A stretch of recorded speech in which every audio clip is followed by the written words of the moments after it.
ಈಶಾನ್ಯ ಭಾರತದ ಹೆಬ್ಬಾಗಿಲು ಅಂತ ಕರೆಸಿಕೊಳ್ಳೋ ಅಸ್ಸಾಂ ರಾಜ್ಯದಲ್ಲಿ ಪ್ರಜಾಪ್ರಭುತ್ವದ ಮಹತ್ವದ ಹಬ್ಬವಾದ ವಿಧಾನಸಭಾ ಚುನಾವಣೆಯ ಫಲಿತಾಂಶ ನಿರ್ಣಾಯಕ ಹಂತಕ್ಕೆ ಬಂದು ನಿಲ್ತಿದೆ. 126 ಸದಸ್ಯರ ಅಸ್ಸಾಂ ವಿಧಾನಸಭೆಗೆ ಮತದಾನ ಆದ್ಮೇಲೆ ಈಗ ಮತ ಎಣಿಕೆ ನಡೀತಾ ಇದೆ. ರಾಜ್ಯದ ಭವಿಷ್ಯದ ರಾಜಕೀಯ ದಿಕ್ಕು ಏನು ಅನ್ನೋದನ್ನ ತೀರ್ಮಾನಿಸೋ ಈ ಚುನಾವಣೆಯಲ್ಲಿ 40 ಮತ ಎಣಿಕೆ ಕೇಂದ್ರಗಳಲ್ಲಿ ಮತ ಎಣಿಕೆ ನಡೀತಾ ಇದೆ.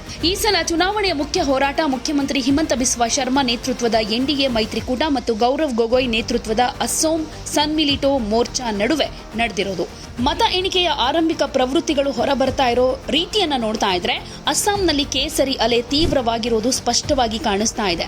ಸದ್ಯದ ಮಾಹಿತಿ ಪ್ರಕಾರ ಬಿಜೆಪಿ 67 ಸ್ಥಾನಗಳಲ್ಲಿ ಮುನ್ನಡೆ ಸಾಧಿಸಿದ್ದು, ಕಾಂಗ್ರೆಸ್ ಕೇವಲ 9 ಸ್ಥಾನಗಳಿಗೆ ಸೀಮಿತ ಆಗಿದೆ.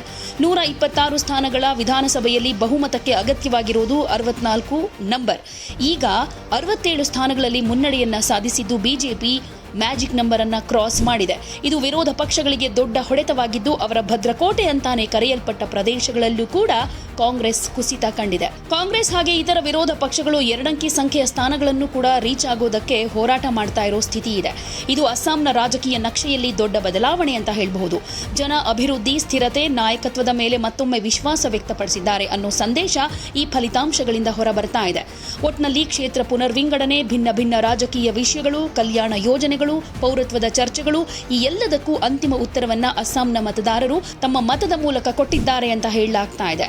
ಸದ್ಯದ ಟ್ರೆಂಡ್ ಪ್ರಕಾರ ಅಸ್ಸಾಂನಲ್ಲಿ ಮತ್ತೆ ಬಿಜೆಪಿ ನೇತೃತ್ವದ ಸರ್ಕಾರ ರಚನೆ ಬಹುತೇಕ ಕನ್ಫರ್ಮ್ ಅನ್ನೋ ರೀತಿಯಲ್ಲೇ ಕಾಣಿಸ್ತಾ ಇದೆ.